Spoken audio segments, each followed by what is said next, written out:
The views expressed on this Turnbuckle Tabloid live stream or Turnbuckle Tabloid podcast episode do not reflect the views, thoughts, or opinions of the Rageworks brand, including the Rageworks podcast network, Rageworks content partners, advertisers, and affiliates. Viewer and listener discretion is advised. Hi, this is Evander James, most honest man in professional wrestling, and you're listening to Turnbuckle Tabloid. Perfect. And you can trust that. Even better. Thank you, sir. 5, 4, 3, 2, 1, 0. All engine running. Liftoff.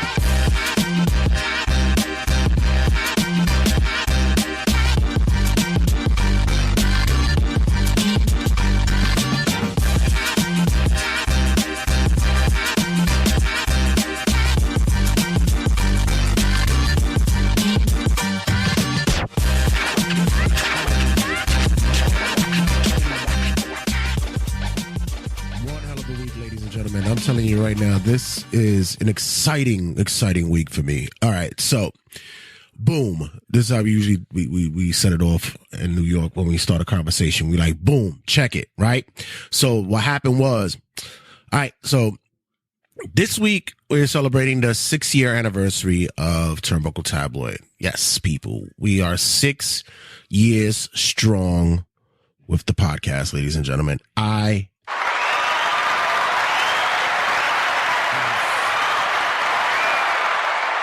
So proud to say that, man. 6 years in the books, man. That's like I always said, when it becomes work, then I don't want to do it anymore. And so far, it's been a blessing to be doing this for 6 years, man. Podcasting is fun, man. You know, it is work, but the fun part is putting in the work. You know what I mean? So, just to thank everybody who supported and downloads, streams, this partakes in any of the live streams or the reels or the TikToks that go up or whatever, what have you. I want to thank you guys for sharing and being a part of that, man. It's been a blessing to do that for you guys, man. It's been great.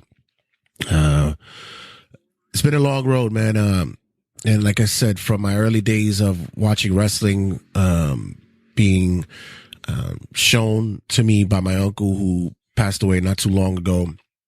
And we didn't have one of the greatest relationships, but the one thing that we could always bond on was the conversations about wrestling. And he was the linchpin of introducing me to professional wrestling.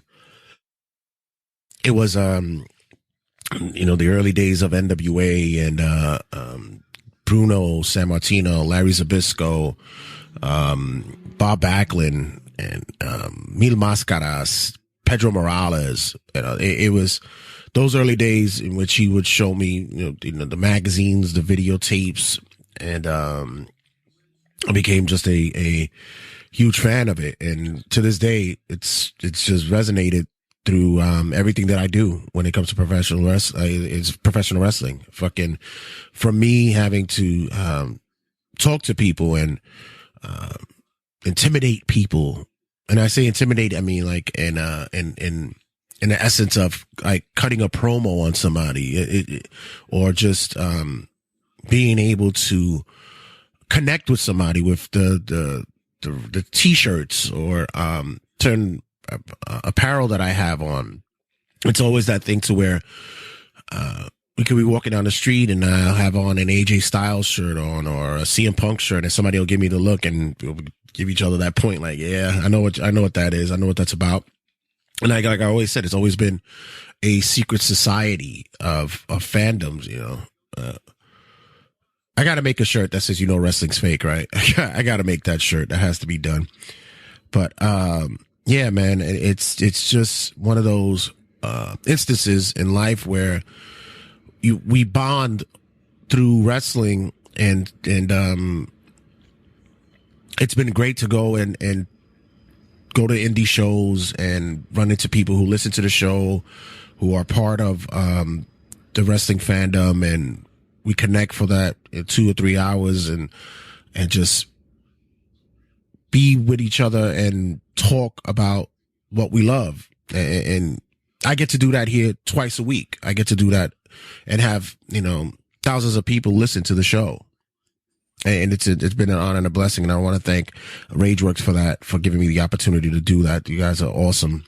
And, I want to thank the boss, Big Rich, for that. It's been a long road, man. Turnbuckle Tabloid was an article on the Rageworks page when it was, early on with My Take Radio. And then, it blossomed into a podcast. Well, it initially became it was a segment on my previous podcast, regular season sportscast. And then, when Rich closed the shop for My Take, he handed me the ball and said, "You want to do your own show?" And I said, "Fucking awesome. Damn right." And yeah, knock on wood. 6 years, man. 6 years solid, man. And once again, I want to thank Rageworks, the boss himself, Rich, for the opportunity. And, thank you guys for being on this glorious ride with me.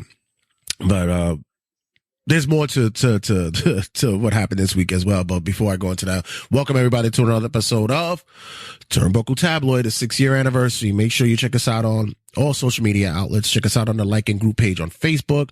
The group page on Facebook, unfortunately, I had to turn it private because spamming, and there was a lot of stupid posts that were going up, like Justin Bieber died and shit like that, or fucking Simon Cowell died, and it was a lot of spamming bullshit. So I had to close it up. And so if you do want to be a part, just follow and join the group, and I'll open the doors for you guys, so you'll be all right. And make sure you check us out also on Instagram at Turnbuckle Tab, as well as on Twitter at Turnbuckle Tab, and also on TikTok, Twitch, and on YouTube. You can follow us there as well. Also, check us out on all the podcasting outlets that's available on iHeart, Spotify, Google Podcasts, wherever you can find podcasts that are available. Download, subscribe, be a part of the vibe here at Turnbuckle Tabloid. And also, you can always check out the family at RageWorksNetwork.com. RageWorksNetwork.com has all the podcasts that's available at your fingertips there. Black is the New Black, Trek Untold, Toys and Techs, Slave for Me, and much, much more, guys, including Turnbuckle Tabloid. So you can always go there as well. So check the family out there. And also be sure you check us out at RageWorks.net. RageWorks.net has everything under the sun, from reviews, previews, from video games, TV shows, comic books, movies, collectibles. It's all there covered at RageWorks.net. I've been doing a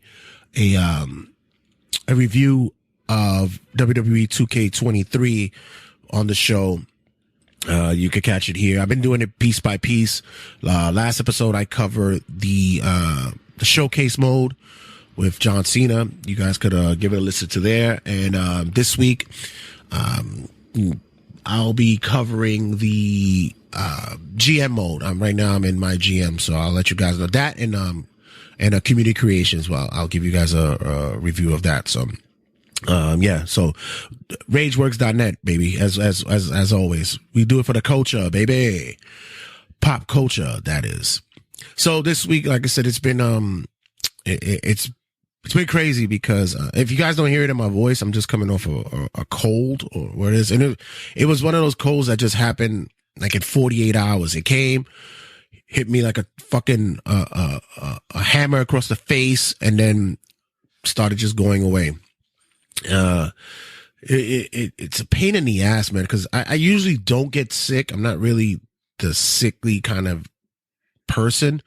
I'm not usually like bedridden, or I'm not even that type that likes to be waited on when they're sick. And it's annoying. I can't function that way. But there was a time period where the coughing was just atrocious. I'm able to, it's dissipating right now, thankfully. And I just, for a moment, I had the sexy, deep, gravelly voice.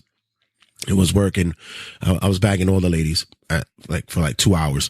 But thank you to Halls and a lot of NyQuil. Boy, you want to get some sleep, chug yourself a bottle of NyQuil. That'll fucking knock your ass out for a little bit. Shit.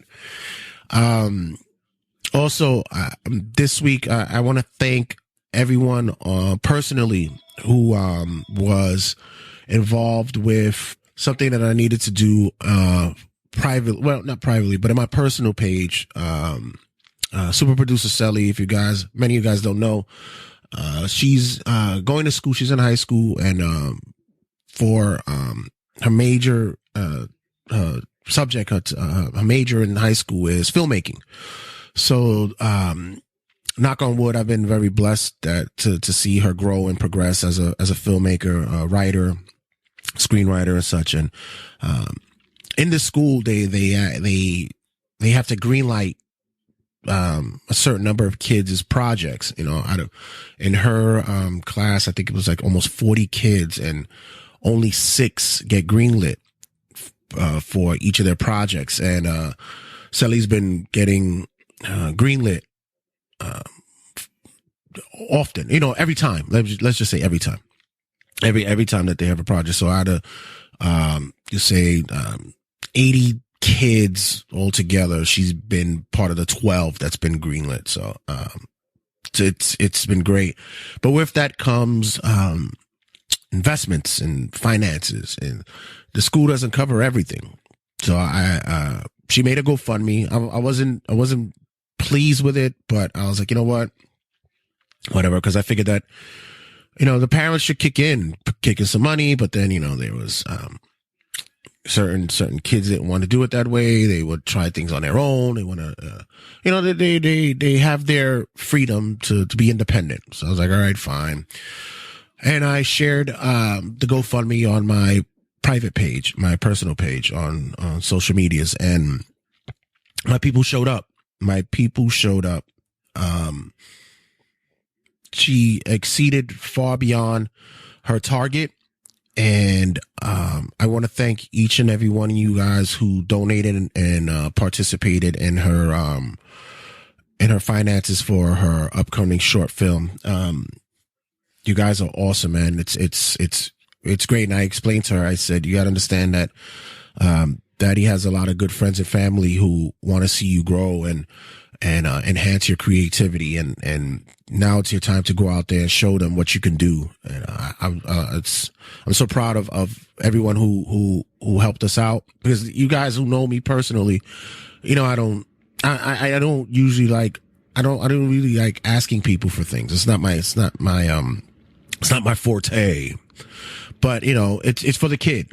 And you guys will be able to invest and see, her creativity and what her and her crew is going to do, from here. So, thank you everybody who did that for her. And, it was awesome. It's great.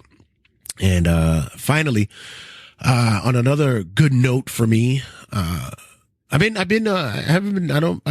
probably alluded to it a couple of times, maybe once or twice. I don't know.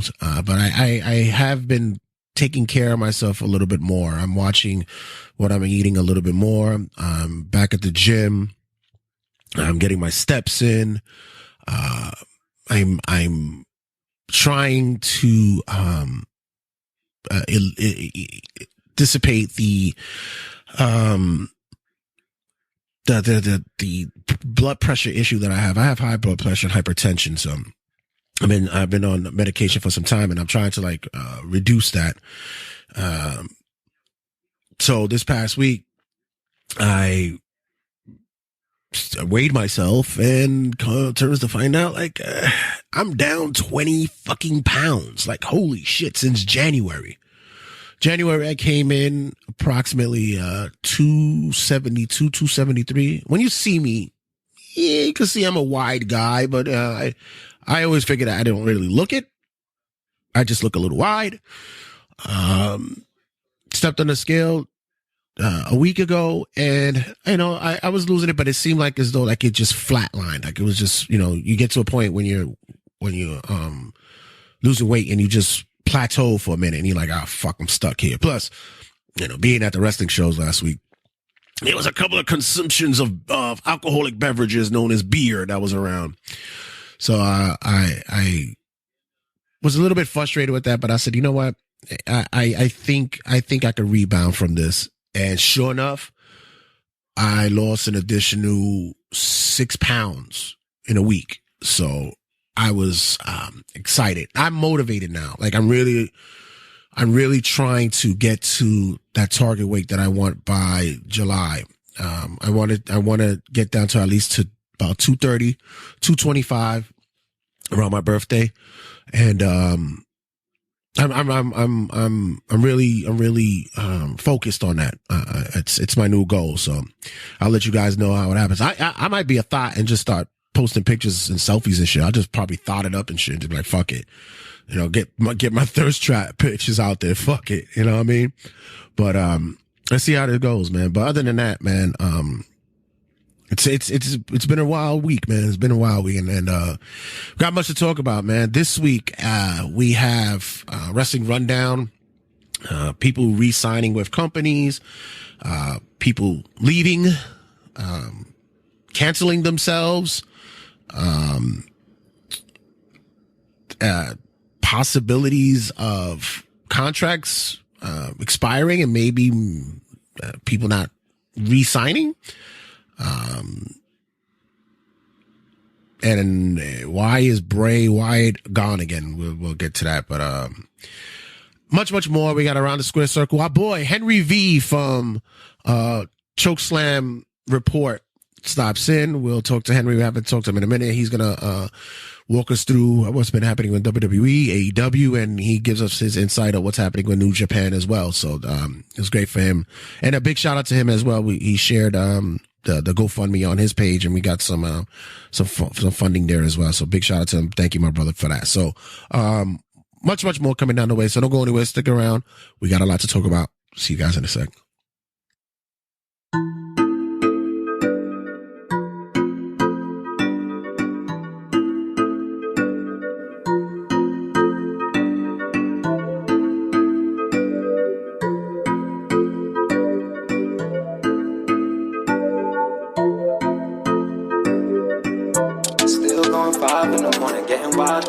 Like I never get to hold you. Like it that you vibe and you want it. I like it that you still going 5 in the morning, getting wild in the morning. Like I never get to hold you. I like it that you vibe and you want it, but I'm wild in the moment, saying shit I never told. Still going 5 in the morning, getting wild in the morning. Like I never get to hold you. I like it that you vibe and you want it, but I'm wild in the moment, saying shit I never told you. And we both moving like it ain't no say so. Told her about the prize cause she know that I lay low. Yum and panna curds like a Julie Mango. Hop up in it, twist it to the side like a tango. Know that you ain't come to play to the max, the only way I'll let you climb out and take a break, then we go again. It's a different vibe, I know you new to it. Looking in your eyes, I can see you getting used to it. Cause it never take much looking at it, got me motivated. Never mind our destination, girl, I know we make it. Do it like Chris Angels, gotta levitate and throw on that. Do a leap, but gotta sabotage. Fuck her like a menace, but she know that I'm a medicine. Kill a pussy till I need a service and a reverend. Thank me for my service, treating me like I'm a veteran. Bound to stick around cause she know nobody better than him. They wanna settle with him, but with you it's different. Never wanna miss this, I can't do the distance. So you can tell by now I need you. Never fear our problems cause you my equal. The way you show your love, I never leave you. Just never force your love, it should get lethal. So you can tell by now I need you. Just never force your love. Still going 5 in the morning, getting wild in the morning. Like I never get to hold you. I like it that you wild and you want it, but I'm wild in the moment, saying shit I never told you. Still going 5 in the morning, getting wild in the morning. Like I never get to hold you. I like it that you wild and you want it, but I'm wild in the moment, saying shit I never told you.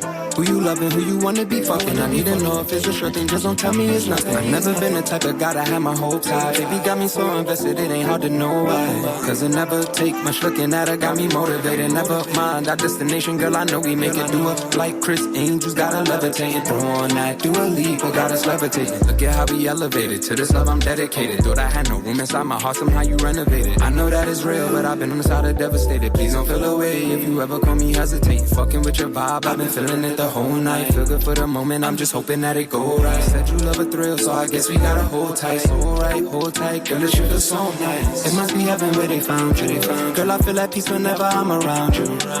I heard a love that never sound true. If I don't love you now, girl, I know that I am bound to. Yeah. It must be heaven where they found you. Girl, I feel at peace whenever I'm around you. I heard the loving never sound true. If I don't love you now, girl, I know that I am bound to. Yeah, yeah. Still going 5 in the morning, getting wild in the morning, like I never get the hold you. I like it that you wild and you want it, but I'm wild in the moment, saying shit I never told you. Still going 5 in the morning, getting wild in the morning, like I never get the hold you. I like it that you wild and you want it, but I'm wild in the moment, saying shit I never told you.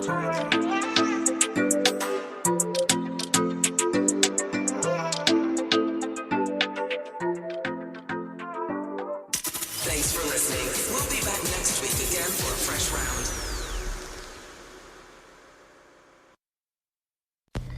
Yo, this is Gabe Sky, and you're listening to Turnbuckle Tabloid. It's Wrestling Rundown with Jay Santy. Live from New York, it's Turnbuckle Tabloid.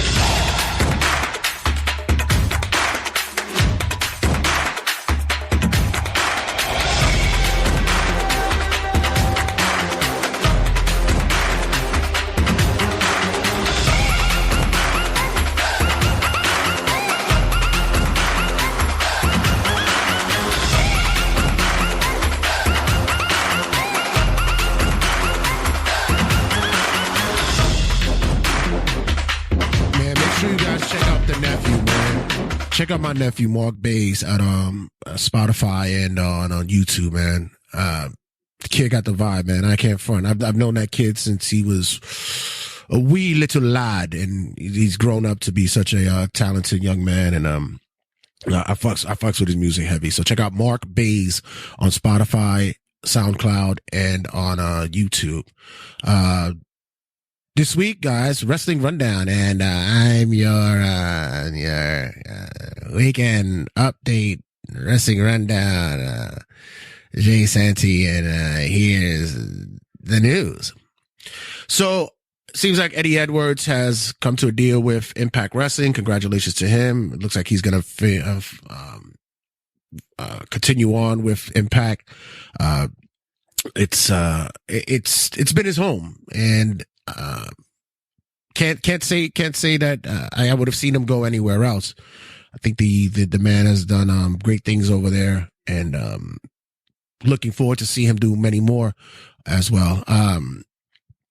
Scott D'Amore has also received a high position within the company. It seems as though that the owners have given him the prestigious president of sports entertainment title over there. So looks like Impact is ready to do some big things on that side, huh? WWE was given a cease and desist for Austin Theory's gimmick. Seems as though that tag team was using the trademark that he's been going by, and they've been using it for like 12 years. So WWE has to hold off on that until that is cleared up.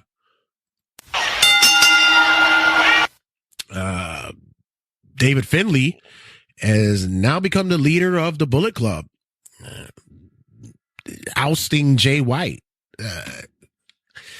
I speak about this a little bit later on with Henry. Henry has more insight on that, but I'm not sure whether or not people really care. I mean, I like David Finlay. I think it's he's had a long coming up. He's basically a nepotism baby, you know, his dad being Fit Finlay and all. But he's grown to be a really proactive wrestler, and he's looks really good. As for the Bullet Club leadership role thing, I don't know. I want to see how the fans gravitate to that.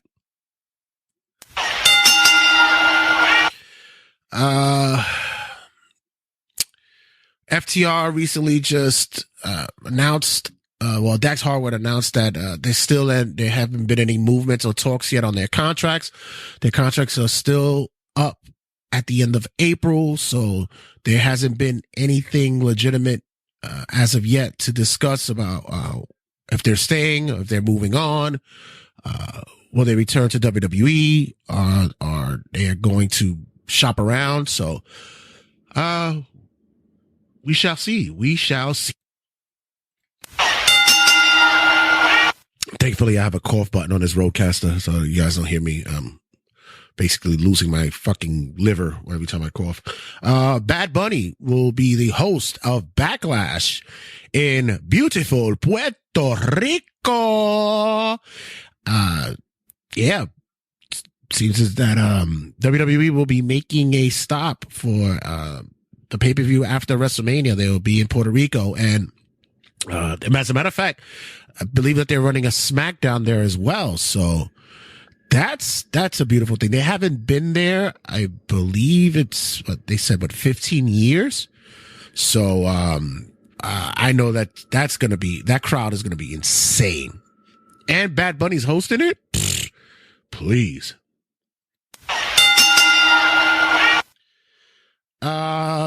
Seems as though that there's going to be a different look going from here on out with the Ring of Honor tag team titles.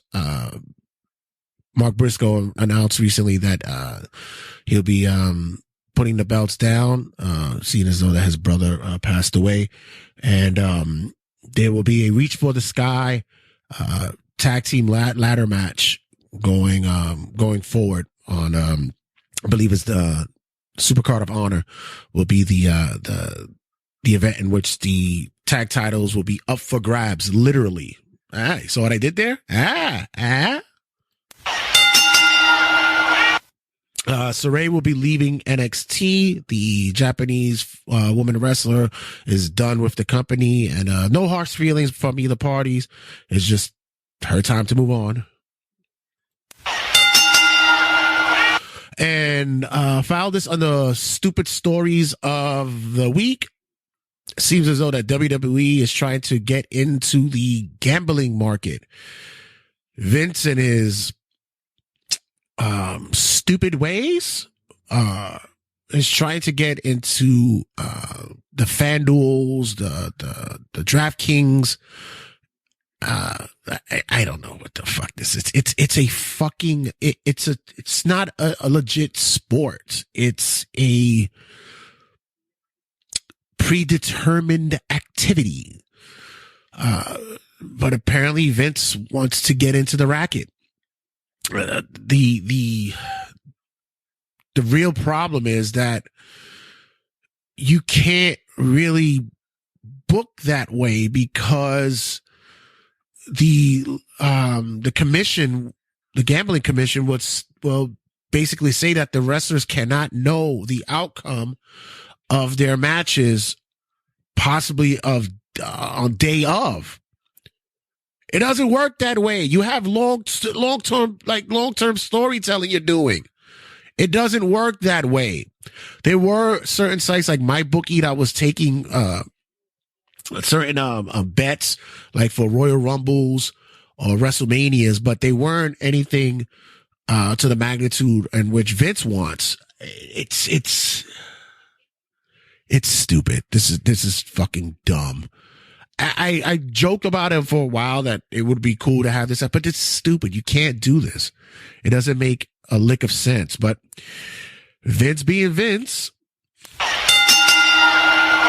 we have some, of course, you guys know the Hall of Fame inductees. The first one to be inducted is Rey Mysterio. This past week, we've heard of also another legend going in and recently retired.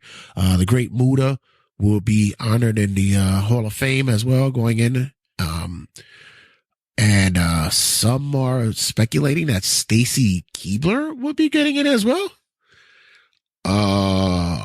Okay, that we shall see. The Bella Twins are no longer the Bella Twins. Seems as though that they are going by their given name, the Garcias. Yeah, the Garcia twins, or whatever married names they have now. I'm not sure if there's any heat between WWE and the Bellas. I know they always feign as though that they're upset or unhappy with certain WWE things, but to me, I think it's just a business move, and maybe the fact that they might sign with AEW because they can't go in as the Bellas, they'll go in as the Garcias. Maybe that could be it. Although they have vehemently denied that that's going to happen, but yeah. Wrestling's wrestling, right, guys?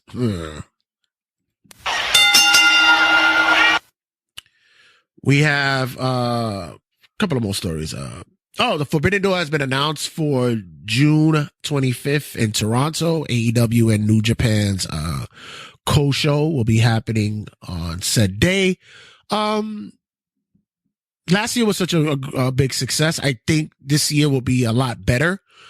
I'm not saying it was bad last year. It was actually pretty good, but I think this year is going to be a lot better.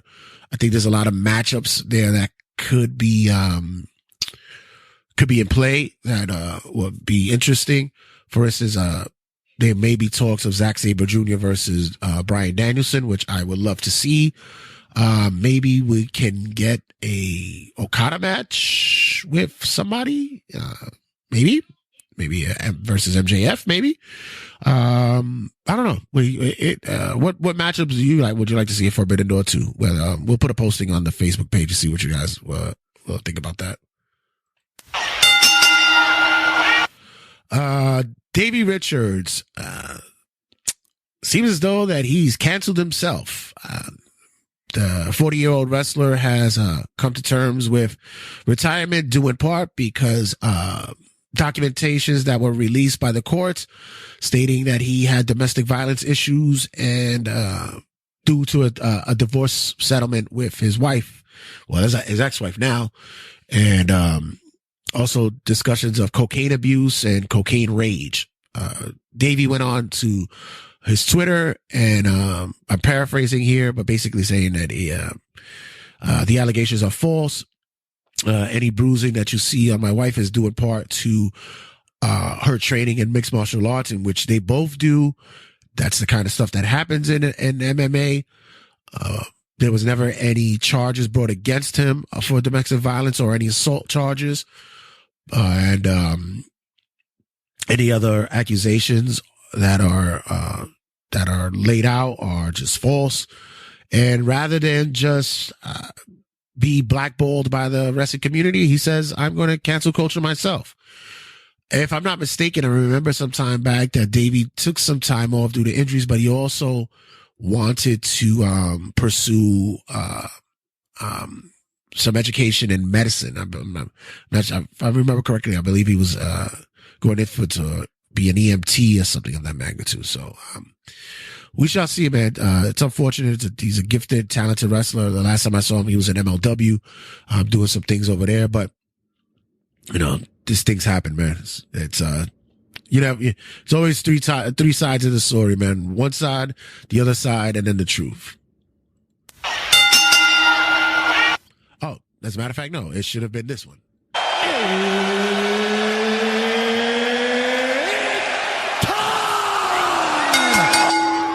There we go. The main event, ladies and gentlemen. So, seems as though Bray Wyatt is gone from the company for a while.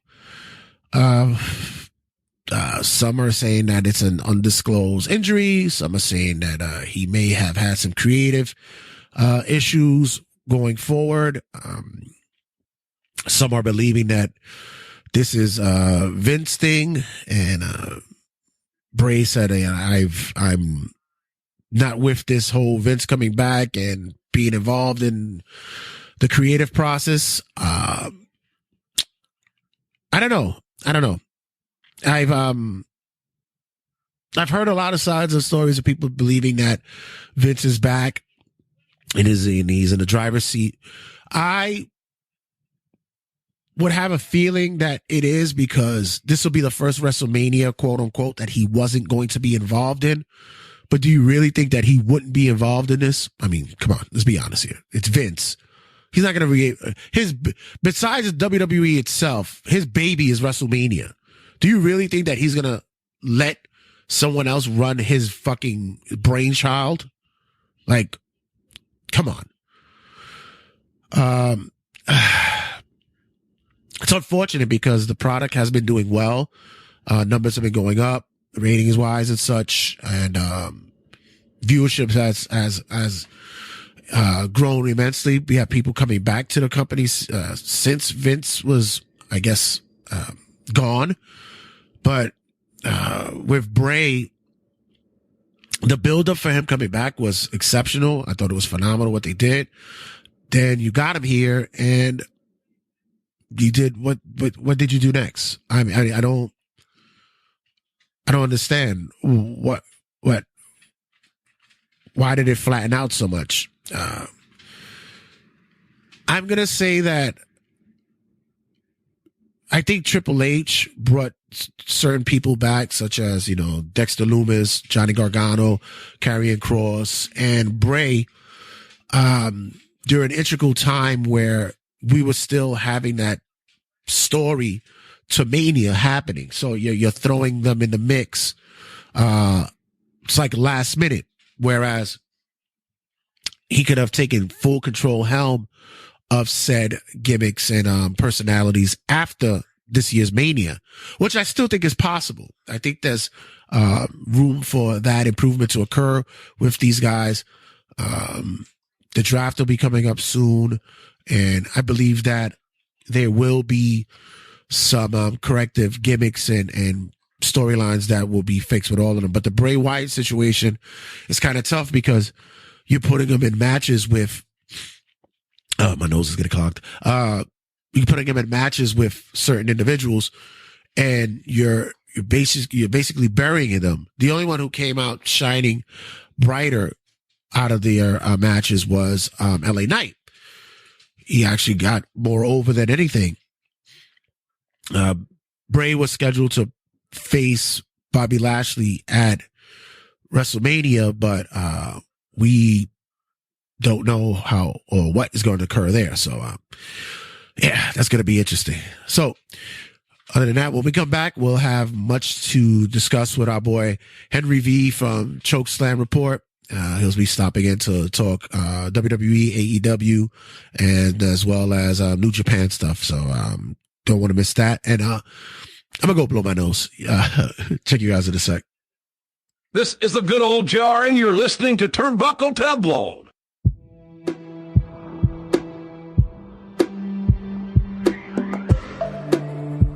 So, as always, I like to bring my peoples into the show from time to time, and we haven't had this man on the show for quite some time. We got our boy from the Chokeslam Report, our boy Henry V stops in, and first of all, I want to thank you, my brother, for showing me love this past week. When did a big thing for me, shit on your page, let people know about what my little one is doing these days. Put it together her GoFundMe because she's a up and coming film creator, filmmaker, and such. And for you to be a part of that has been great. And Henry's gone. I don't know what the hell happened with him there. Okay, hold. Well, any case, we'll get Henry back in a minute. Any case, so yeah, so like I was mentioning before, super producer Sally, she's doing some filmmaking, and we put up a GoFundMe for her, and a lot of people showed up. A lot of my people showed up for her, and I want to thank everybody who donated, who took part in that, and who was a great contributor to the development for her crew to make their film for school. So shout out to everybody who donated. You guys did a big thing, and you will be seeing a lot of the stuff that she's done already and her upcoming stuff soon. So you guys for doing that. And we got him back. There he is. We got him back. What are you Yo, today is not my day. So Henry V from Chokeslam Report. Thank you, sir. Yeah, let's said I still want minute I still all that stuff with your daughter. I'm like, first of all, not his name, because I'm a single father. Bring me about my daughter was 15. She's about the same age as yours. And you know what? I know for sure that if I would have done that, the same thing you brought up, then would have done the same thing to me. You know, we gotta look out for our kids. You know, there's a future of, you know, because our future, you know what I'm saying, especially when they got goals and, you know, you gotta support them at all costs. I mean, you know, I decided, well, you know what? If I'm going to share this, well, I'm going to share this with everybody on my Facebook. I don't care if you get bothered by it. Oh, well, you know what? I'm going to support, you know, regardless.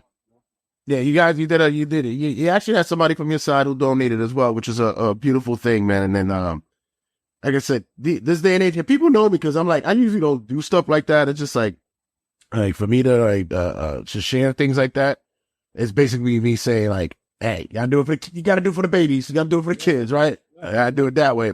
Yep. But other than that, man, I also been on your end. Last time we ran into each other, we were at House of Glory's Wrestling. And so far, did you do a review on it on your show? The House of Glory, yeah, I did the review on that. I mean, I think the whole show was pretty good, except the part, I think we talked about it, was the tag team title match where, you know how me and you are not so crazy about Ultraviolet, you know? And we were like wondering, like, okay, if she was a heel, and they put her as a babyface, and then this last show, she turned on the main event, left me with like my hand. Okay, well, what's going on here? And you pretty much say, well, we gotta wait till the end of the year. So, you know, I did a little review on the show, on the old House of Glory show. I mean, it was pretty good, but that was one part of the show that left me wondering, like, okay, what's next? But, you know, House of Glory has been hitting home runs when it comes to these shows, you know, especially if they got Jacob Fatu as the world champion, and that Fred Rosser match, they got to run it again. Yeah. They have to run that again. Yeah, they've been lining up some good opponents for Fatu the past couple of months. So, and I have been told on the inside tip that there's a lot more coming. So, gonna keep an eye out for that. But just gonna go through just some tidbits from around the square circle. Do you frequent other wrestling podcasts besides yourself at Turnbuckle Tabloid? Do you listen to other wrestling podcasts? When I was listening to some one of the followers that I have on Twitter named Jacob Grandi, he gave me this link for this podcast, so I thought I listened to it, and the guy was talking about a match that happened in Montreal with Nick Gage and some independent guy. You know, Nick Gage is involved in these crazy ass Mass Extreme with freaking fluorescent light bulbs and smashing people's head off. And apparently his opponent lost an ear. So I was like, what the hell? So I kind of talked about it on my podcast about this GCW stuff, you know. So I don't listen too many podcasts. Like I'll listen to 30 Heels, I'll listen to yours. But there's so many podcasts out there, but I try to get into as much as I can, you know. Whenever they hit me up and listen to this, I'll listen to it, you know. Yeah, if it's not yours, or someone who's been supportive of Turnbuckle Tabloid and such like that, I really try to stay away from other people's podcasts. And guys, if you hear my voice, sorry, it's just probably a little bit off because I've been dealing with a fucking cold this past weekend. It was kicking my ass. My voice is actually getting better. So, I tend to listen to more of the legends who's been in the business. I don't really like to listen to any wrestlers who are still wrestling now because it's a little bit off-putting. Like I tried to listen to Dax Harwood's podcast, and even he is uncomfortable doing it because he's such a fan of wrestling and such an old school kind of guy that he doesn't like to tell too many secrets from behind the curtain. You know what I mean? Yeah. We should do it. Yeah, show, you know, because everybody wants to be on the business. They want to be the first one in charge. Oh, let me find out this, you know, and it shouldn't. This should be kayfabe. It should be it.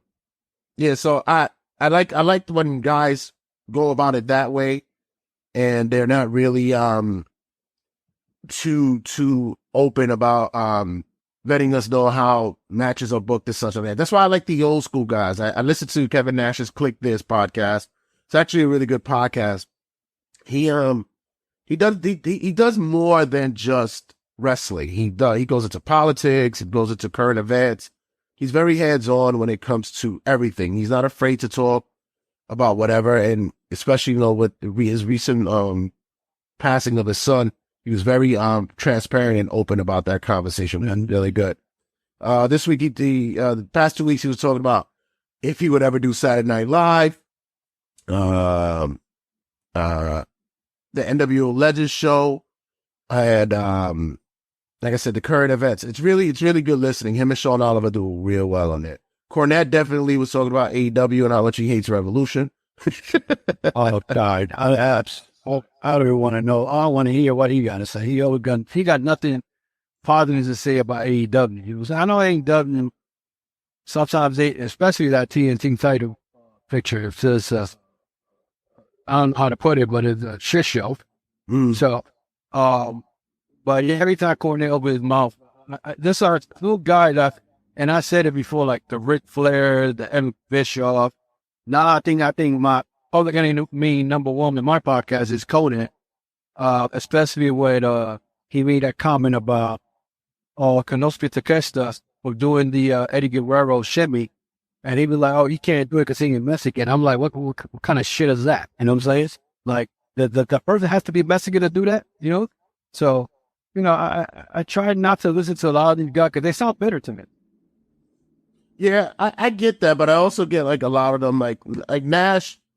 He still sits there. He says, although he isn't watching AEW for a while, he still says Kenny Omega's his favorite wrestler. Like he's still up there. But see, when it comes to Kevin Nash, you're not gonna Kevin Nash, if he gives his opinions and thoughts about something, if you really break down what he's saying, he makes a lot of sense. Because the man was all about making money. You know what I'm saying? Very. And if it makes sense, it's like the Ken Broadway thing, right? If it makes sense, it makes dollars, right? So, right. A lot of the stuff that you see now, some of it don't make sense. I mean, I want to get your take on the whole thing about the Cena Austin Theory thing, because when I saw that, and I saw that from that, it sounded like Cena he trashed Austin Theory, and to me, I'm like, it's crazy. How would you do that to a guy who's the future of the WWE, So, I don't know how your take on that, but I thought it was just light and necessary on some way Austin Theory look stupid on that promo. Well, I looked at it two ways. Two ways I saw it. I was like, yes, I thought that maybe he cut a little bit too deep. Yeah. And on the other side, I said, this is where you want to play. This is how you're going to play, and Theory, he might have hit a soft spot with the ball spot. You know what I mean? He might have hit a little fucking, a little area which John Leggy was sensitive. Yeah. But, I was still trying to see if Cena still had it mic wise, he's still able to captivate an audience when he comes out, and he was at home, so that wasn't really that much of a fair assessment. He was at home, for Theory to come out and stand toe to toe with him and verbally joust, I thought he was on somewhat equal ground. 1 second. Turnbuckle Tabloid, who's this? What's up, Doctor? Oh, shoot. Martha's online? Yeah, good. Do you hear him? I hear him low. Oh, you hear low? Oh, man, Marco. How's everything going on, brother? I've been to Paul. Best. But ain't off it together again. Oh, good. Marco, long time no see, man. Marco's been doing this thing out there, and Theo, why not doing his volleyball stuff out there? Do you still have time for wrestling? Or if you show so or something will take it. Almost. Well, thank you, senor. Thank you. It makes me proud to hear someone like you say you still listen to us and follow us. It's a beautiful thing. But Marco, so what's been your takes for I'll give you just two shots. Henry, do you hear him now? Talk. Marco, talk. I can't hear him. Marco. I did have to hear that. Worth. Okay. What's your take on what's happening with WWE lately? All this had just fall while follow it and faulted to the disaster. Full step and ball. Oh. That is name for the wall. We are at the mid-4 sets. Mid-4 fourth. And to that fall just chamber both. And and what's your take on what's happening with AEW? At the trigger at that first city, already in ways open. Now, more effort to do about his fault. And a lot to be after. Well, for this house, had stuff is going on there. He's just full of with the 10. Now they're talking about the 3 of them. He should have your attention to it. Girl, that's just it. Gradually. That is that. Because testing often. But the tab pushing you brought here, that's 3 of what you stare at it. And that's our plastic. And his good stuff. Do you all middle? Yeah. This is a fight, and the setting of our chat. And show President walk at the big. Oh, we'll get to that in a minute. But Marco, once again, thank you for chiming in, and thank you for calling in. Long time no here, brother. And I'm glad to see you still doing big things over there, brother. That's just to put the on the back. Yeah, that's beautiful, beautiful, man. Listen, take care, and once again, as always, my man Marco, Latino Heat. Alrighty. So, Marco, I love that's my guy. I haven't seen him a lot for what? Yeah, man. But so, as for Theory and Cena, I thought it was a start of something.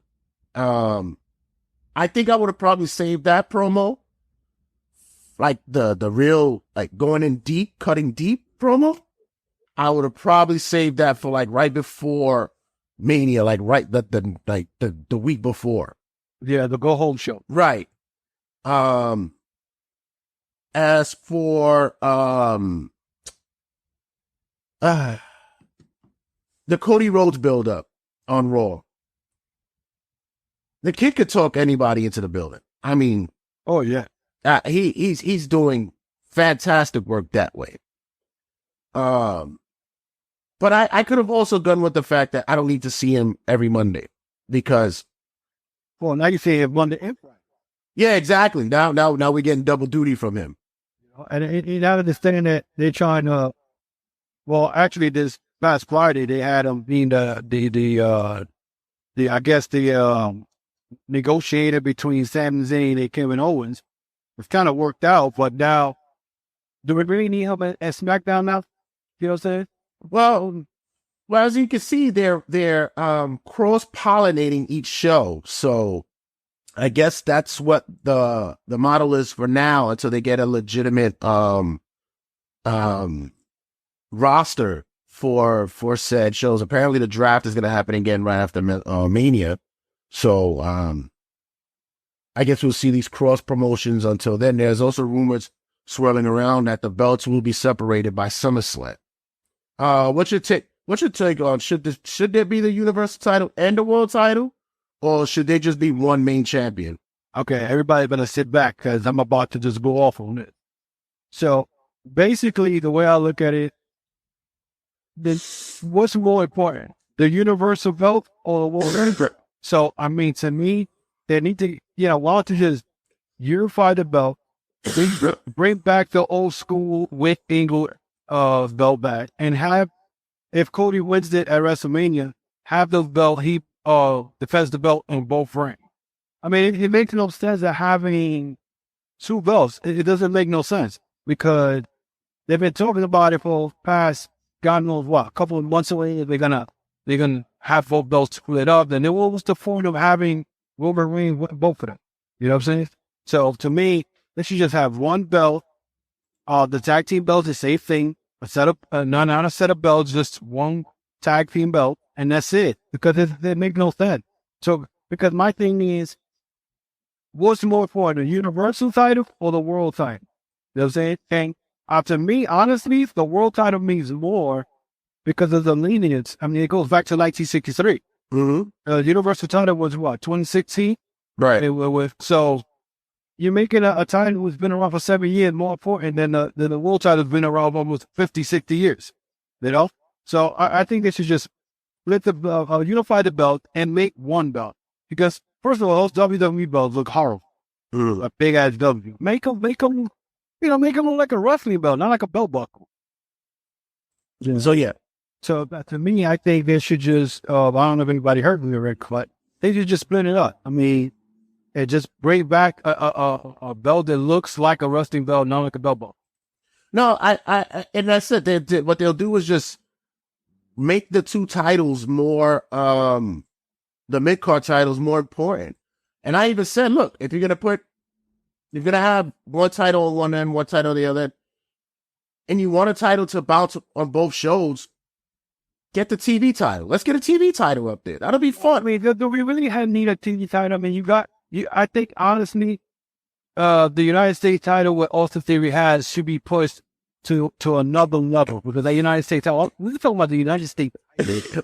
As opposed to have the lineage back to the NWA days, that belt should just be elevated. The same thing with the Intercontinental belt. I mean, Walter has that belt for 281 days, and it's considered the longest Intercontinental champion in modern era. So make those belts important. Make them mean something. I mean, you can bring a TV title, but what show are you going to put it on? Put them on both. It's a TV title. Have them on both shows. Yeah. Have somebody bounce them. Because at least you have the roundabout way of having the surprises of possibly somebody winning that belt at any time on Raw or SmackDown. And then again, you're right, because and I said this on my show today, they are not pushing anybody who was not part of the Bloodline story. I mean, right now, we don't know what's going to happen with Bray Wyatt. There's stuff that's saying that he's sick or he haven't created their percentage. So, and to me, my thing is, dude, if you're not part of the Bloodline storyline, if you try to create your own storyline, it's not going to get pushed at this moment because it's WrestleMania season. So, but they got a lot of talent. So I don't know. TV title should be good. It could be good. You could have a guy like Ricochet in there. What's the other guys that used to be part of the Hurt Business? You got Shelton, you got Cedric Alexander. Yeah. You got a bunch of guys there that you're not doing shit with them. You know what I'm saying? You can have Dominic, who right now, if you really think about it, as much as I feel like, he's a fucking wolf, Dominic right now has a lot of heat because a lot of people hated that. Especially they're doing that whole, I mean, I don't feel comfortable with this Eddie Guerrero shit, but he's getting a lot of heat, So, you get those guys and bring in a third to your belt and you could do something with it, but I don't know.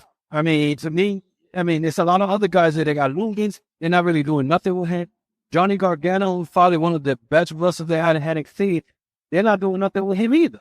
So, well, to be fair, the reason why I'll give them the benefit of the doubt for it is because, remember, these guys are returning after the Vince McMahon debacle, and they were slowly but surely brought back, and they weren't really in the cards for this this push to this Mania. You know what I mean? Yeah. What they're doing is they're probably gonna most likely start opening up the floor for certain talent after Mania, because remember, it's all full year booking going on.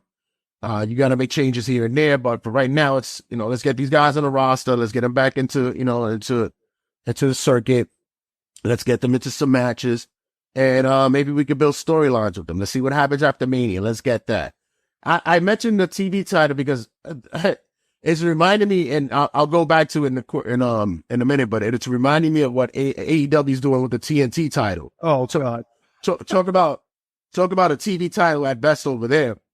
But we mentioned the Bloodline. The Bloodline has been the focal point and the key to the WWE storylines and every intricate facet with the Kevin Owens and Sammy stuff, the Usos, now Tiny Road into it. It's all coming together, and I must say it's been captivating TV, and a lot of wrestling fans who left some time back are actually coming back because of it.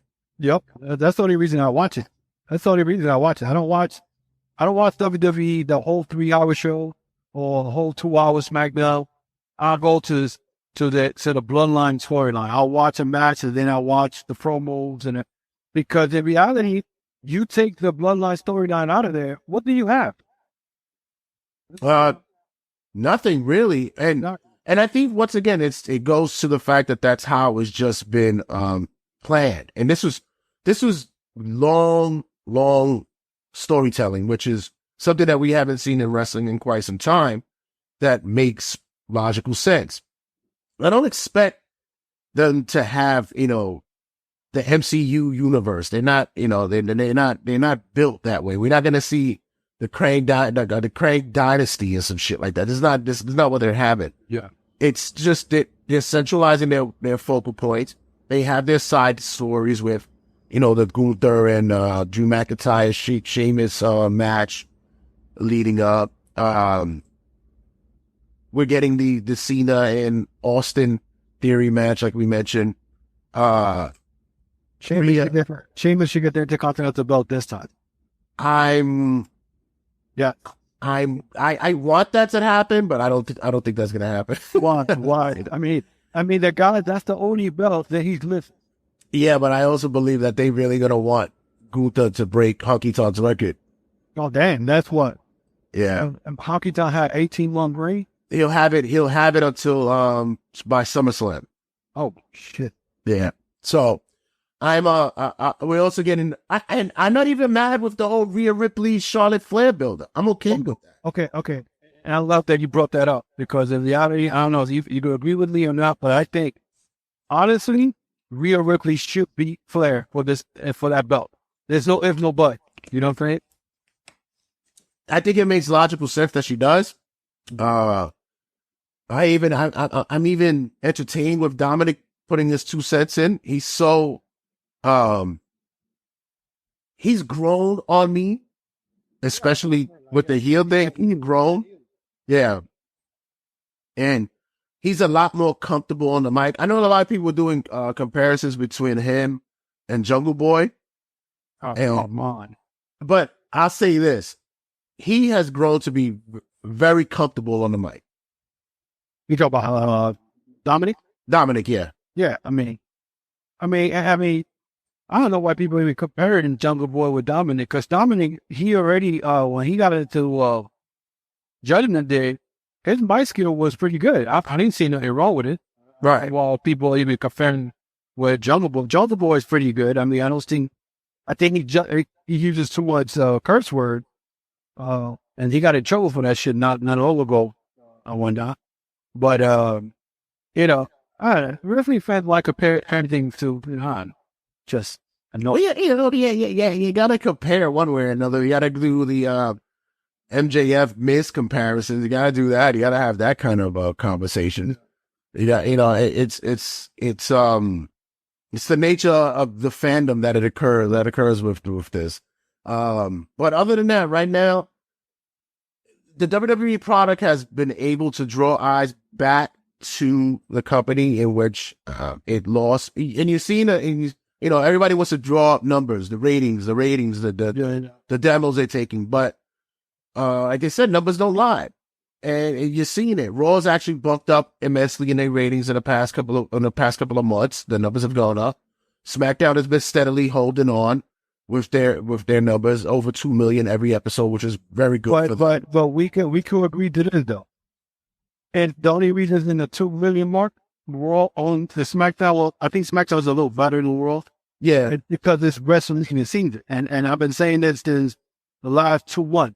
I'm like, I want to see what are the numbers once this whole Bloodline storyline is over, are they still going to have that same thing?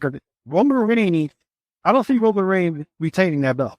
He's going to lose that belt. He's going to take a break. Same thing with the Usos. You know what I'm saying? So now my thing is, and this is the part that which I can't stand WWE, is they don't build characters as far as, okay, Roman Reigns is going to take a break.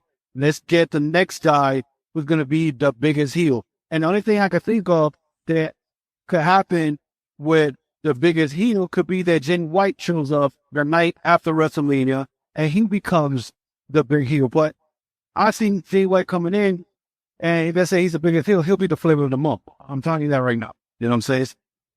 So they don't build heels. It's the same thing with babyface. They don't build babyface. Now, right now, if you think about it, the top 3 babyface in the company is Kevin Owens, Sami Zayn, and now Cody Rhodes. But I think Sami Zayn has he's the one right now, the number 1 babyface, but he's not going to win the title. You know what I'm saying? Well, okay, so if you're armchair booking, right? Yeah. Like you said, let's say Cody leaves. Roman leaves. Cody's the champ. Usos leave. Sammy and KO are the tag champs, right? Mm-hmm. Who falls in line next? The biggest heel? Who becomes the next father, for the next heel? I think honestly, bro, let's say, and I'm gonna book it like this. Let's say Jay White doesn't come to get in. He grab a guy like Karrion Kross and put him as a heel. That guy could do a lot of stuff as far as being a heel. The Bray Wyatt situation, I don't know. I mean, he's a tweezer. He's a tool. So I can't mess with him. So I'll say Karrion Kross could be the next one, maybe a Bobby Lashley. I don't think anybody else that's the baby thing. And matter of fact, heel tag team. And here's the problem with that. The heel tag team, we can't, WWE doesn't really have a tag team division that, maybe the War Machine, maybe? Mm-hmm. But they characters have been killed the last couple of years. The Good Brother, for we've seen the Good Brothers and the Good Brothers right now, they don't care if they win tag team. They're all about making money. So maybe the Good Brothers could be the team tag team and do the stuff they were doing in the end. But again, that's not much. Yeah. It's after Mania, you get the call ups, possibly you get the turns that could happen, the possible returns. I could instantly see Randy and Cody in a feud once Randy comes back. Heel Randy comes back. The question is if he's coming back, because it looks like he hasn't been recuperating from his injury. Well, they've been saying that it's been slow but steady. I can see that can instantly start something. They have history together that could begin. What might be legacy? Yeah. Possible sightings, like you said, maybe if that Rob Breaker could be brought up.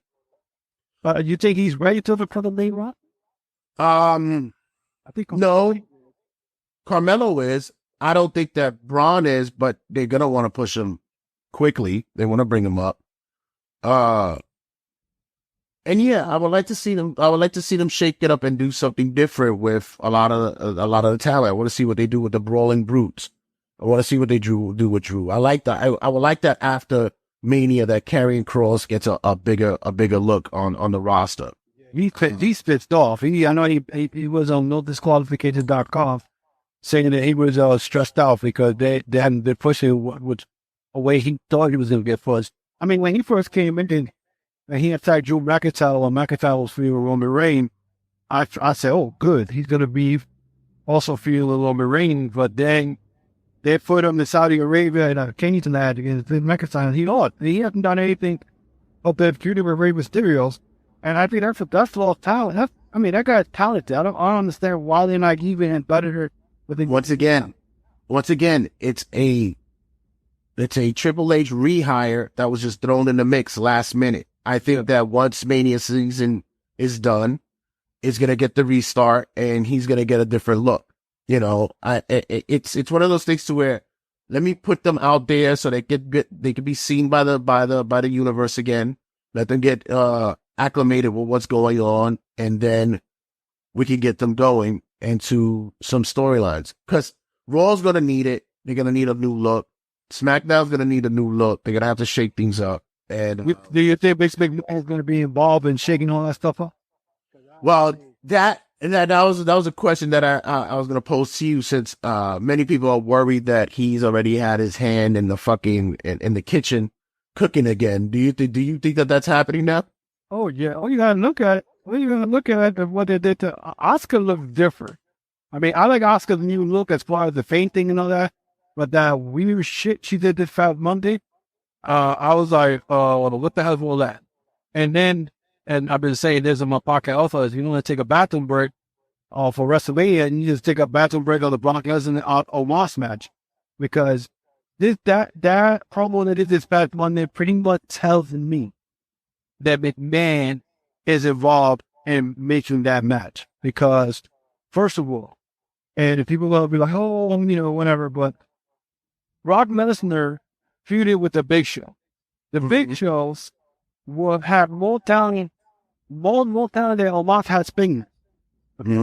And you never saw Brock Lesnar back up from any promo with the Big Show. They made it look like, you know, he wasn't scared, but Big Show made a tackle whenever the kid. But this past Monday, when I saw that Omos and Brock Lesnar thing, he put a fist in his face and he just walked away. I was like, what the hell is this? Since when Brock Lesnar in any promo, he backs up. So I understand if I don't want him to get engaged into like a physical confrontation, but come on, they could have done something better than that. Well, that's what it is. You don't want your big man to touch until said moment. You don't want them to touch. That's not a McMahon match. I think it's a McMahon match, stating that he put him with him because he didn't want him to be with the Bray Wyatt situation. Yeah. And I think the Bray Wyatt, I think he would have had a better match with Bray Wyatt, or it would have happened. And I said, I think you disagree with, I think with you or someone disagreed with me when I said that Hardy Brock felt that he was going to get outshined by Bray Wyatt, because Bray Wyatt is a way better wrestler than Brock Lesnar. The problem is, so why he's not the eater of worlds right now. He's the eater of gimmicks. He just fucking, he destroys people's fucking gimmicks. And the thing right now is that the only one who came out shining like a fucking at least a glass vase was LA Knight, because anybody else that he's had matches with, Bray has basically had them fucking fight back to the fucking sewers again. And after the build up with Seth had to fucking, he basically had to go through tooth and nail to get back on top again. Yeah, that's true. But LA Knight, I mean, I think to me, the LA Knight wrestling match, I mean, to me, is like, I think he is sold. I remember LA Knight after the match, having went like 4 or 5 times with the candlestick. My man did not sell any. Then to top it off, Uncle Howdy jumps from the top of the then stage and misses, and you could tell the camera angle. You saw him list LA Knight complete. Right. And I was like, okay, so who looks better here? It was Bray Wyatt, because I'm like, okay, you know. But that's the Uncle Howdy thing. I don't even think he needs to have that. I don't think he needs to have it. I just want it to be that it's a faction. Get a faction going together. You know, if you're going to do the Wyatt 6, do the Wyatt 6. I've been saying it for the show for the longest. I said, you know, if you're going to do something, make it just be his 6 personalities. If he has a female personality, if he has a sensitive side, if he has an angered one, if he has a scared one, have everyone in his faction be a different part of his personalities and just have it go out and be something different, like that kind of thing. I get that. I'll roll with that. But all this is just a real, you're watching the soup ready to boil and it's not boiling yet. Yeah, so that fire is low. Yeah, it's very, very low. So very low, is not boiling. And I think that once again, another Triple H rehire, that they realize that it's not ready yet. It's not ready to be served yet. I mean, Even let's say they were talking about bringing back Alexa Bliss into the YSC. Now she's off TV. So, I mean, I don't know what her deal with, but I know she's off TV. So, I mean, are we gonna see the Bobby Lashley Bray Wyatt match? It doesn't really matter. No, it does. It doesn't. It doesn't really matter. There's no build. I mean, that Uncle Howdy attacked him. I mean, I don't know. I'm really disappointed what's going on with Bray Wyatt. I'm taking it as more along the lines of like Triple H is like, all right, let me try to fix what was already the build up to this year's Mania. Let me just try to get us there. And then once it's done, we can start again. We'll get a new rehashing. But the one thing that I would have to say that to prove that Vince is not involved is how Mania goes, because this will be the first time WrestleMania is being done without quote unquote Vince involvement. Do you really think that Vince can walk away from not doing being a part of doing something at WrestleMania? No, hell no. That's what I'm saying. He has to be in charge of something. And by the way, is it a 2-night event? Yes. Oh, cool. Yeah. So what's the main event for the first night? It's already been speculated or already been told that the main event the first night will be Charlotte versus Rhea. Oh my God, you gotta be chicken. I said curtain jerker. And then that's not a bad thing. You know, you could have the this is just me. Maybe I may sound crazy, but you could have the Uso versus Kevin Owens and Kevin Owens and Sami Zayn as the main event, because then that could lead up to the next night where I still see Jay Uso turning on Roman Reigns and the title. Right. So that could be a better thing instead of having Rhea Ripley and Charlotte. I mean, I love Rhea Ripley, but Charlotte and that thing, nah, can't. But they usually do that anyway. They always have the woman title match. Oh, wait a minute, Bianca Belair wrestling. I'm not still also, right? Yeah. But that's probably the next one. Yeah, but that's the other thing too. It's like, I get it. It's the whole, let's all be fair. It's everyone's equal kind of thing. But when you got the hottest storyline going on right now, you got to put them in the main event. It has to. You have to. And playing the 2K23 this year, playing the showcase. John Cena mentions in this showcase, he says, I didn't care what you put me on the card. Put me as a curtain jerker. Put me in the middle. Put me in the main event. I don't care. Anywhere I go, you put me on the card, I'm going to show up and I'm going to wrestle. And I think that's the mentality that all wrestlers should have. I don't care where you put me on the card. Well, he doesn't care because he already made him money. And he's always, no matter what, even if he starts the event, that's John Cena. He already cemented his name. Yeah, but everybody should still have that kind of mentality. There's always that, the curtain jerker is the one that sets the tone for the rest of the show. And it's like, no, every match sets the tone for the rest of the show. Every match. I think when it comes to wrestling now and then, it is like, they see a match, let's say the first match of the night is a banger, right? Now the wrestler who's going to follow off that match, now they say, oh, well, I got to do this, I got to beat that match.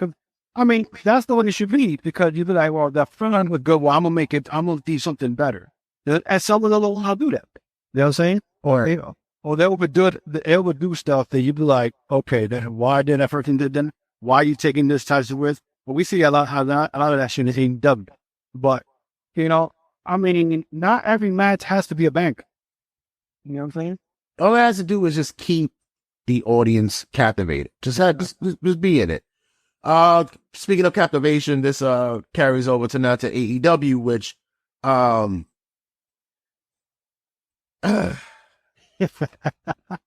laugh because I love it when you come to AEW, you have a lot to say. I have to say, match-wise, they've been somewhat keeping me intrigued. Somewhat. I just hate the booking. It's just atrocious. I'm sorry. I mean, When you mean it's atrocious booking what type of match? And which matches you think that should not be booked? Like, I for one think that Orange Cassidy versus Jeff Jarrett should have never happened. okay, that's one. We had a Texas death match at Revolution, right? Which pretty much we saw an individual being hung Yeah, by a damn team. by a chain, but yet showed up on Wednesday. Like nothing happened. I'm fine. I'm okay. Hey, he John Moxley. He's another with he knows violence. You know? Yeah, that's okay. I got hung in the and I'm okay. No. I think the thing that killed me the most was out of her Revolution to Dynamite was the whole TNT type. Because honestly, I mean, I love how they set it up. That actually they had me believe it. That they actually someone in the street broke into to Warlord's car, all of that stuff, and I'm saying like fans actually broke it. But then he shows up at the match with no clothes, no wrestling gear or whatever, and then he decides to have a minute with Powerhouse Hobb on the no countdown, and no disqualification count, and whatever. And I'm like, this stuff make no fucking sense. And then he loses the belt 72 hours after he had just won it. I mean, it's bad enough that I had predicted at my YouTube channel that Warlow was not better than Samoa Joe. But when I totally forgot about one, that Samoa Joe still holds everyone on World Series titles, and he could go them down to Ring of Honor. So, but the way Joe lost to his own move, choked out. Right. Correct. So to me, when I saw the ending of that, I'm like, that's kind of stupid. Like he got beat by his own move. I said, okay. But then he hit me that Joe probably lost that belt because he wanted him to bring that TNT title to the Ring of Honor. But to have Warlow hold the belt and then lose in 72 hours, it's bad enough that they kill Warlow's momentum when he had the belt and the way he lost the belt. And then a couple of weeks later, you get hit with a pipe in the back, and then he loses to Samoa Joe, get his haircut. And then now he goes and loses the belt in 72 hours. Where does he go from here? You never put him in the World Title thing. You're gonna send him to the WWE Performance Center because that's it. You done fucked him. It's over.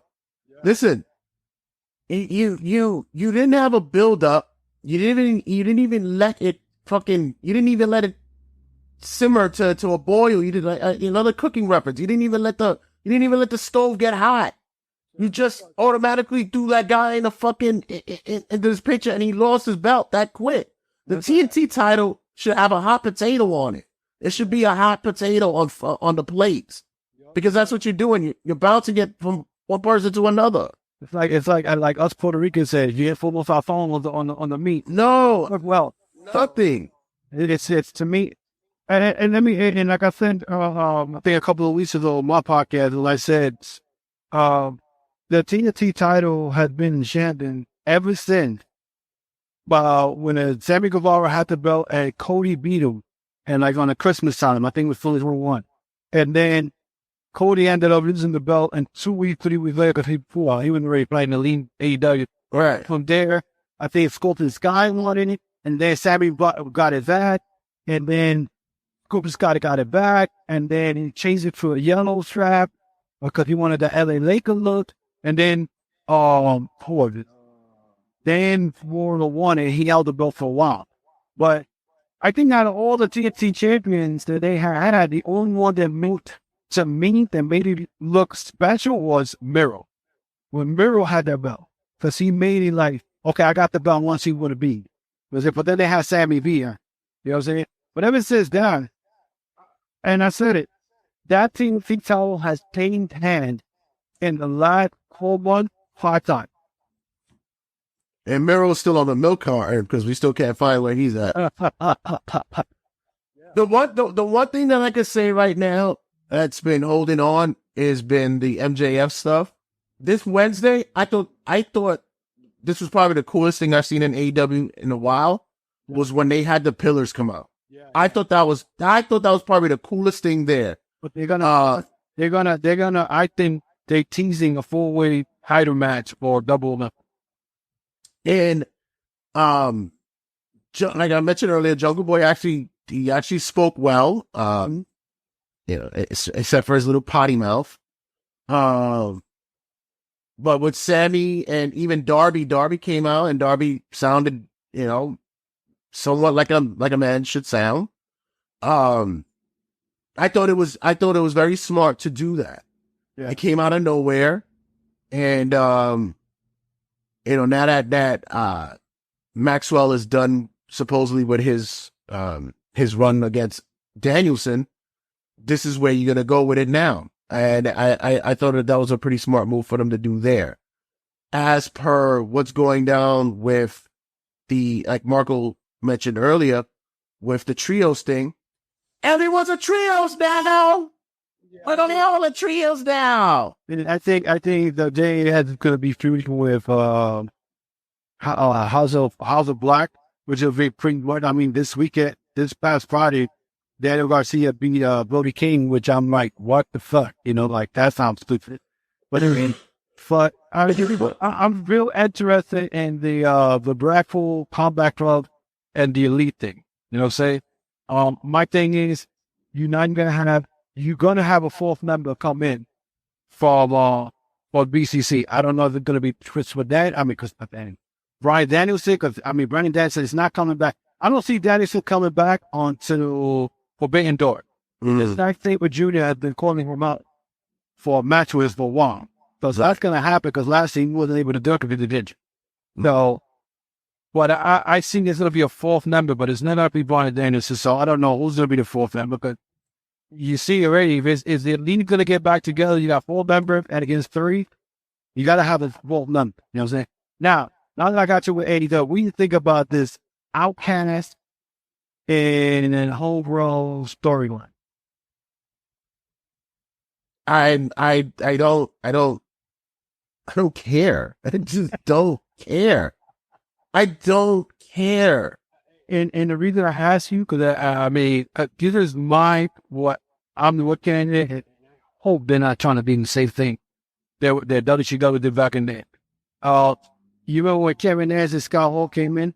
Mm-hmm. And then there was 2 of them against the whole, WCW, and then Hope came in. Now, it looks like they trying to do something up already. Ruby Soho is, how you call it? Fully the leader of the Outcast. Well, I have a feeling that Thunder Rosa is going to be the Rosa fourth member because it looks like it's 3 of them against the whole damn locker. Where I think Thunder Rosa is going to come back. They're going to think Thunder Rosa is going to be with AEW. She's going to turn on the girls. And, because I don't see Taya Valkyrie getting involved with that. That's going to be Jay Cargill's next opponent. You know what I'm saying? And I have a feeling that Taya Valkyrie is going to be Jay Cargill for that belt. And then they're going to move Cargill to go after the world title. I want to know who went into the creative room and approached Tony Khan and said, what would be a great idea? Let's revisit the NWO, but let's do it with the females. And he's sitting there. Oh, it's great. That's a great fucking idea. I love it. I think it's fucking great. Don't you see it? I kind of see it. Oh, no, it is. But that's they're doing the spray paint shit. Yeah. That's pretty much what it is. Yeah. He took his fucking hit of coke or Ativan or fucking whatever fucking ADD medication he takes. And and by the way, he should not be on TV. No. He is a gawky, awkward-looking individual. He needs to stay the fuck away from TV. And you need to stop making fucking announcements. Yes. Stop with the fucking announcement. Your announcements don't matter anything. He the announcement for the new show that's going to hang out, and instead of completing, he gave it to Adam Cole. I'm like, well, what the fuck you came out on TV for? Right. Stop with the announcement. Just do your fucking job. Because, and the way I'm looking at him, he's trying to get clout. You know what I'm saying? And so people were like, oh, AEW is working the job. No, just do the stuff on TV. Show the world that your product is good. Her kind knows everything.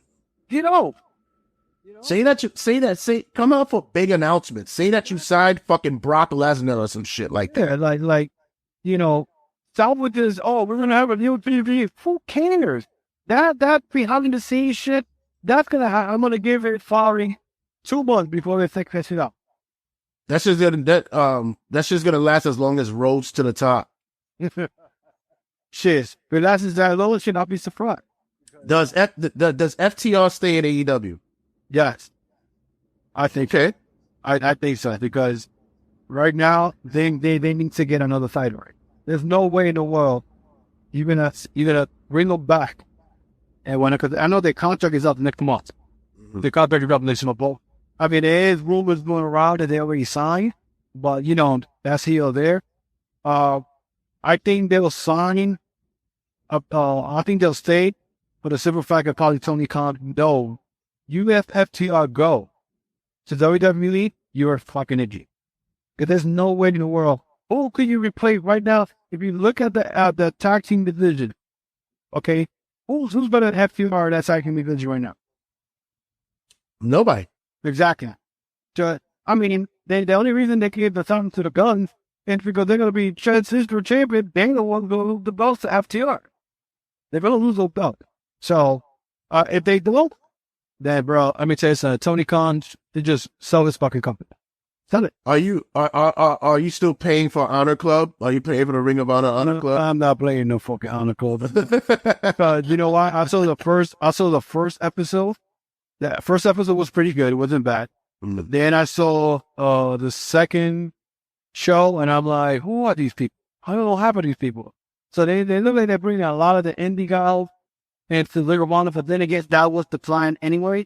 Mm. They were going to bring all these indie guys and make a star out of them, whatever. I don't want to see Cheeseburger. That's for sure. All the other guys, you know what I'm saying? But, I'd rather... If I see something, and I mean, I am going to see the Typical of Honor record. I always give one. But to watch daily shows, the weekly show, unless I hear there's a good match in it, I'll go and check it out whenever I get my feet on that. But right now, I'm trying to catch up with New Japan right now. New Japan, right now, you got David Finlay, who just supposedly now is the new leader of Bullet Club. Sonata left the LIJ, and he joined who he joined? He joined Tai Shingi, oh my god, and Taka Michinoku's group. So he changed his hair. He no longer got the blonde hair anymore. So I know him and David Finlay, the last two for the New Japan World Cup. The winner of that goes to wrestle Okada. But here's the crazy part: Sonata just joined a new group. Right? And then David Finlay just turned bad, and he's the new leader. So now I really want to see that match, because now who's going to lose? You know what I mean? So this is why I love New Japan, because you can't predict what's going to happen. You know what I'm saying? So we'll see. I mean, it's New Japan getting interesting, especially. And then there was I don't know if you called this also AEW when Juice Robinson attacked Ricky Stark, and pulled out that Bullet Club logo out, right? Sorry. Now, my thing is, people were like, oh, maybe Jay White's coming and he's going to do his new group. I think I heard it from JD, and I was like, does anybody follow what's going on in Japan? Why the fuck would Jay White go and come to New Japan and try to create his own group when we already saw David Finlay attack him at the Battle of the Valley? Right. And now he's a new leader. Why would... I'm like, you know what? Some podcasters that I watch, they are like, supposed to claim they're number one in the business. I'll be like, yo, you should just throw your microphone away, bro, because you're not making sense. Bro, I'm like, why would Jay White create his own, unless you're trying to do that Civil War all over again like they did a couple of years ago remember when that the Elite Bullet Club? The Elite, yeah. But you don't want to relive that shit again. Why? So, but right now, I know that David Finlay right now, I know if Phantasmo, he slapped the shit out of Phantasmo along with his match. So I'm like, okay, if Phantasmo being Bullet Club though, so it's a lot of things going on in New Japan. So I want to, try to catch up to that, and then I'll give my assessment on that. So you'll probably hear it in a couple of weeks. Once I sit down, I'm able to watch other New Japan stuff. Yeah, I'm happy for the kid. That kid came a long way, man. Philly was a kid that, he's a privileged, nepotism. He's a nepotism baby. Yeah. So, but he could work. The kid could actually work. Right. But the great thing is what I think a lot of these other promotions should do. You know what I'm saying? And there's one. You got Jay White and David Finley. I remember when I used to watch all these New Japan shows. David Finley and Jay White used to be in the young line. Yeah. Awful incident that 7 years later, the guy who was the leader of the Bullet Club now gets thrown out by another guy he used to wrestle at the young line. So yeah, that's perfect. It's a perfect thing. So, but we're not going to see that hand nice things because they don't think like that, No. Oh, have you been watching New Japan Strong? No. I haven't catch up to that, but I know they got Capital Collision coming up in May. I think I saw some of the matches, but I can't remember right now. But I thought, if I watch New Japan Show, I'll watch the main show, like Out of the Valley, Capital Collision, stuff like that, because then I know what's going to happen with what's going to lead this sort of storyline and New Japan and Japan itself, or are they going to carry it over to another show, whatever. Quick question. Now that I got what do you think about Masa Flamovich winning the Game Changer Wrestling World Fight It? That's the promotion, man. The promotion is just that. It's all over the place. It's not my cup of tea. I know a lot of people who enjoy it. I know a couple of guys that I know who wrestle that company. They do well there. It's not my cup of tea. It's chaos. And it's kind of hypocritical to say that I don't like that much chaos in my wrestling. But yeah, it's chaos with them. It's that fan base, and it's just not for me. I mean, it goes into the pool where it just says that everybody could do this. And it's no different than getting on a mic and putting on a fucking a laptop and talking shit for an hour. You know what I'm saying? Everybody believes that they can do it, and everybody can be a world champion at any given promotion. All it really is just an attention grabber. That's all it is. I mean, it's like, let me get some eyes on the product over here. We have a female world champion that's on a women's side. We've seen this before. Yeah, with Tessa Blanchard and Impact. Right, but this is what I'm saying. Like, this is just another one of those, hey, look over here, look what we did over here kind of thing. But like I said, it's not for me. It's not my cup of tea. It's a bit. So I mean, I'm like, what do you think about the Davey Richards stuff with him pretty much canceling himself out of wrestling? Well, he basically said that the accusations were false. That none of the there were never charges filed against him. They were all just documentations that were made for his divorce settlement that were put on by said lawyers. And he said, you know what? Fuck it. I'm just going to retire and cancel myself. He already has a gig. He's like an EMT or some shit like that. Right? I know he's in the medical field somewhere. Yeah. He hadn't left wrestling for a while because he was going to school for medicine or something like that. So he has an outside gig. Yeah, I mean, he left wrestling also because he was all banged up. Yeah, no, but he had left for a minute because he wanted to get his degrees and stuff. So he said, fuck it, before y'all cancel me, I'm gonna cancel myself. The only one who didn't cancel him at the time was, of course, GCW. They didn't say anything. They didn't drop him. But it's once again, it's you don't know the full story, and just so that people don't get shit smeared on them, even though the shit wasn't fucking aimed at them, they just pulled back and walked away. This is one of those things that they just said, I don't want to have nothing to do with this. I'm not gonna touch it. And he said, "Fuck it, I agree. Whatever you guys want, I'm out." I give him that respect. Unlike Marty Squirrel and Alberto Del Rio. They went to Mexico and got booked over in AAA. Oh yeah, they certain promotions just don't give a fuck. They never said it. Yeah, but brother, thanks again for checking in with us, man. Yeah, thanks again for checking in with us, brother. And Henry, let everybody know where they can get Chokeslam and everything out. The Chokeslam listening for you guys to follow me on Instagram, Facebook, Twitter. I need to be more on Twitter. You can check out my YouTube channels, Chokeslam Wrestling Report, and you can also check out my merchandise store, tcwr.veryimpressive.com. That's tcwr.veryimpressive.com. I do my shows on Saturdays on the YouTube channel and the audio show on Sundays. I just dropped both of them before. Check that out. Very interesting. Off topic, I feel fair. So, call Jay. I love coming to the show. We're always kicking. It's funny. I was thinking, I'm like, we got to do our April show, but I guess you beat me to it. So, hey, listen. I'm always available to get on yours. What's up? We get WrestleMania coming up soon, so let me know.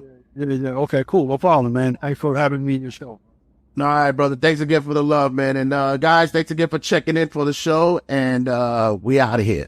Before I let you guys go, I want to thank you guys for being a part of not only this episode, but the 400 plus in the 6 years that we've been doing this. It's been an amazing, amazing ride. I want to thank you guys again for it. Thank you to my boy Henry V, who was just on.